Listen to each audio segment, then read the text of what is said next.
Hello students, sequence and series में आज monotonic sequences पढ़ेंगे। डेफिनेशन देखो इसकी क्या है।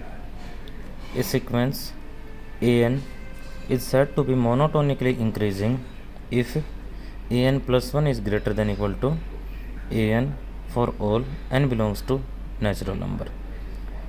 डेफिनेशन है मोनोटोनिकली इंक्रीजिंग सीक्वेंस की कि कोई sequence a n monotonically increasing कब कहलाएगी, जब वो ये बात सेटिस्फाई कर दे।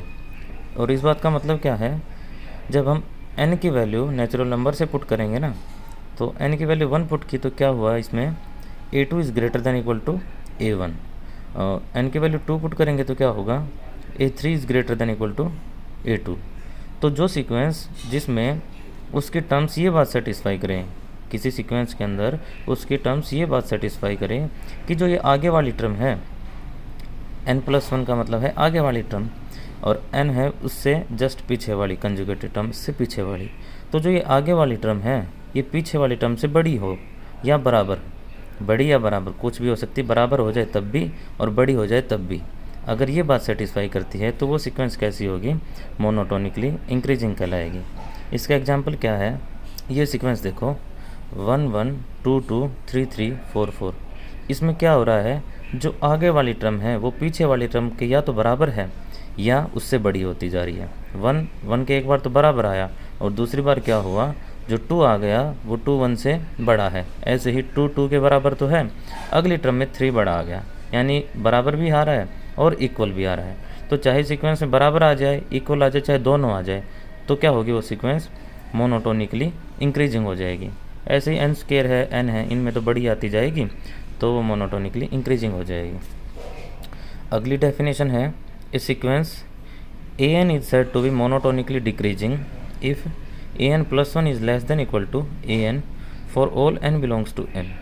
कि कोई सीक्वेंस ए एन है उसको हम मोनोटोनिकली डिक्रीजिंग कहेंगे जब वो ये बात सेटिस्फाई कर देगी।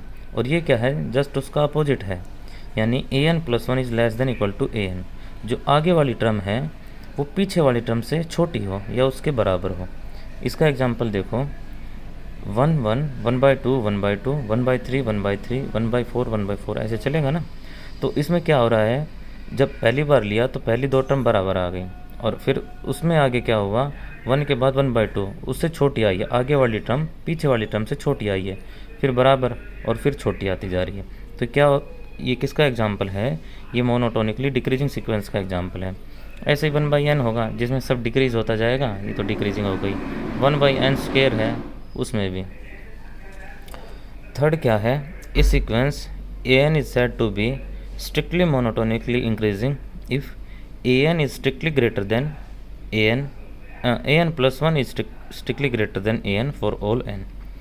ये किसकी डेफिनेशन है, स्ट्रिक्टली मोनोटोनिकली इंक्रीजिंग सीक्वेंस की डेफिनेशन है कि कोई सीक्वेंस ए एन वो स्ट्रिक्टली मोनोटोनिकली इंक्रीजिंग कहलाएगी जब a n plus one is greater than a n होगा। इसमें इक्वल टू नहीं आएगा, मोनोटोनिकली इंक्रीजिंग में तो साथ इक्वल टू आ सकता था, इसमें इक्वल टू नहीं आएगा, इसमें होगा a n plus one greater than a n, यानी कि आगे वाली टर्म हमेशा पीछे वाली टर्म से बड़ी मिलेगी। तो इसके एग्जाम्पल देख लो, ये n है, इसकी सीक्वेंस की टर्म हम खोलेंगे ना तो क्या आएगी 1 2 3 4, ऐसे जो आगे वाली टर्म है वो हमेशा पीछे वाली टर्म से बड़ी आती जा रही है, इक्वल नहीं आ रही ना, इसमें इक्वल नहीं आएगा। बस n² है, इसमें देख लेना। तो ये किसका एग्जाम्पल है, स्ट्रिक्टली मोनोटोनिकली इंक्रीजिंग सीक्वेंस का एग्जाम्पल है। आगे है स्ट्रिक्टली मोनोटोनिकली डिक्रीजिंग सीक्वेंस। इस sequence a n is said to be strictly monotonically decreasing sequence if a n plus one is less than a n for all n. कोई sequence a n है वो strictly monotonically decreasing कहलाएगी जब a n plus one less than होगा a N से, यानी आगे वाली टर्म पीछे वाली टर्म से छोटी होती जाएगी। आगे हम चलेंगे ना तो आगे वाली टर्म पीछे वाली टर्म से छोटी होती जाएगी, यानी सीक्वेंस डिक्रीज होती जाएगी, लेकिन बराबर नहीं आ सकती। इसमें जहाँ स्ट्रिक्टली नाम आ जाएगा वहाँ इक्वल टू का साइन हट जाएगा, अकेला ये लेस देन या ग्रेटर देन आएगा, तो डिक्रीजिंग में लेस देन आ जाएगा। इसका एग्जाम्पल है 1/n 1/n²। इसकी टर्म खोलेंगे हमेशा डिक्रीज होती जाएगी, इक्वल कभी नहीं आएगी। तो ये एग्जाम्पल किसके हैं, स्ट्रिक्टली मोनोटोनिकली डिक्रीजिंग सीक्वेंस के हैं। आगे देखो, इस sequence a n is said to be monotonic if it is any one of the type 1 to 4। ऊपर हमने 4 टाइप पढ़ ली हैं। तो मोनोटोनिक सीक्वेंस किसे कहेंगे? मोनोटोनिक सीक्वेंस, अगर कोई सीक्वेंस ये ऊपर जो हमने चारों डेफिनेशन पढ़ी है ना, इनमें से कोई भी एक डेफिनेशन सेटिस्फाई कर देगी तो वो सीक्वेंस क्या कहलाएगी? मोनोटोनिक सीक्वेंस कहलाएगी। यानी कि चाहे वो मोनोटोनिकली इंक्रीजिंग हो, मोनोटोनिकली डिक्रीजिंग हो, स्ट्रिक्टली मोनोटोनिकली इंक्रीजिंग हो, स्ट्रिक्टली मोनोटोनिकली डिक्रीजिंग हो, चाहे कुछ भी हो जाए, अगर ये चारों में से कुछ भी होती है तो वो सीक्वेंस क्या कहलाएगी? मोनोटोनिक सीक्वेंस है। इसके ऊपर एक थ्योरम है, थ्योरम देखो, prove that A monotonically increasing sequence an which is bounded above converges to its least upper bound। Theorem है कि एक मोनोटोनिकली इंक्रीजिंग सीक्वेंस है an, मोनोटोनिकली इंक्रीजिंग है जो बाउंडेड अबव है, इंक्रीज होती जा रही है और अब ऊपर से बाउंड है, अब बाउंडेड अबव है, तो किसको कन्वर्ज करेगी? वो कन्वर्ज करेगी अपने लीस्ट अपर बाउंड को। जो इसका लीस्ट अपर बाउंड होगा ना, वो उसको कन्वर्ज करेगी। ये प्रूव करना है। तो इसका प्रूफ देखो, हम सेट एस ये मान लेते हैं, a1 a2 an और चलता जाएगा। सेट एस क्या माना है? हमने सीक्वेंस के टर्म्स का सेट मान लिया है कि जो an सीक्वेंस थी ना, उसकी जो जो टर्म आएंगे ना, a1 a2 a3, उस सारी टर्म्स का जो सेट बनाया है उसको नाम दे दिया s का। अब ये सीक्वेंस an कैसी थी? ये बाउंडेड अबव थी। और सेट s कैसा बनाया है? सेट s बनाया है सीक्वेंस की टर्म्स का, तो सेट s भी कैसा हो जाएगा? बाउंडेड अबव हो जाएगा। Non empty subset of bounded above subset of real number हो जाएगा। और हमने कंप्लीटनेस एग्जाम पढ़ रखा है, वो क्या कहता है? कोई भी non empty bounded above subset होगा रियल नंबर का, वो क्या होगा? वो लीस्ट अपर बाउंड जरूर रखेगा। तो जो ये सेट एस है, तो इसके पास भी लीस्ट अपर बाउंड मिलेगा। तो वो लीस्ट अपर बाउंड हम मान लेते हैं कि u जो नंबर है, u वो सेट एस का लीस्ट अपर बाउंड है। अब हमें प्रूव क्या करना है? हमें प्रूव करना है कि an सीक्वेंस अपने लीस्ट अपर बाउंड को कन्वर्ज करेगी। तो u हमने लीस्ट अपर बाउंड मान लिया, तो हम क्या दिखाएंगे? an सीक्वेंस u को कन्वर्ज कर जाएगी। तो एप्सिलॉन 0 से बड़ा हम कोई नंबर मान लेते हैं। अब u लीस्ट अपर बाउंड मान रखा है सेट s का, तो हमने थ्योरम पढ़ रखी थी, u माइनस एप्सिलॉन कभी भी उस सेट का लीस्ट अपर बाउंड, उस सेट का अपर बाउंड ही नहीं रहेगा। अगर u लीस्ट अपर बाउंड है, उसमें से कुछ भी अगर घटा दिया, 0 से बड़ा छोटे से छोटा नंबर भी अगर घटा दिया है, सब्ट्रैक्ट कर दिया है, तो वो नंबर जो आएगा सब्ट्रैक्ट होने के बाद वो अपर बाउंड नहीं रहेगा सेट एस का। तो u माइनस एप्सिलॉन कभी भी सेट एस का अपर बाउंड नहीं रहेगा। अब अपर बाउंड नहीं है तो इस बात का मतलब क्या है कि सीक्वेंस की कोई एक टर्म ऐसी मिलेगी जो इस u माइनस एप्सिलॉन से बड़ी मिल जाएगी। भाई अपर बाउंड नहीं है तो बड़ी मिल जाएगी, अपर बाउंड होता तो सारी टर्म छोटी होती। तो u minus epsilon upper bound है नहीं, तो u माइनस एप्सिलॉन से कोई ना कोई एक टर्म ऐसी मिलेगी जो उससे बड़ी होगी। तो वो टर्म हमने am मान ली कि am टर्म ऐसी है जो u माइनस एप्सिलॉन से बड़ी है। अब सीक्वेंस दे रखी है मोनोटोनिकली इंक्रीजिंग दे रखी है और am सीक्वेंस की कोई टर्म है। मोनोटोनिकली इंक्रीजिंग का मतलब है कि सीक्वेंस की हर टर्म बढ़ती जाएगी।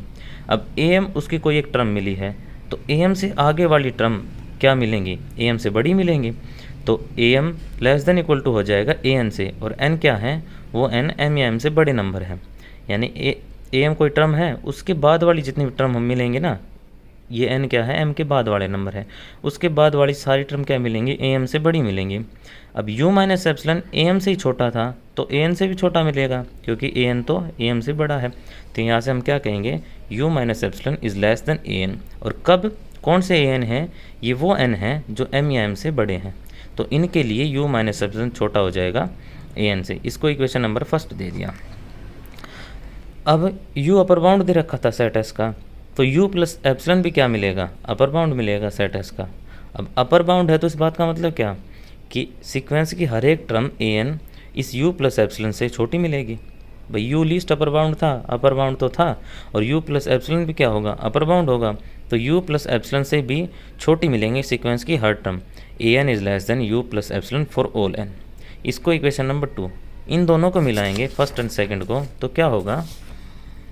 u minus epsilon is less than an is less than u plus epsilon for all n greater than equal to m।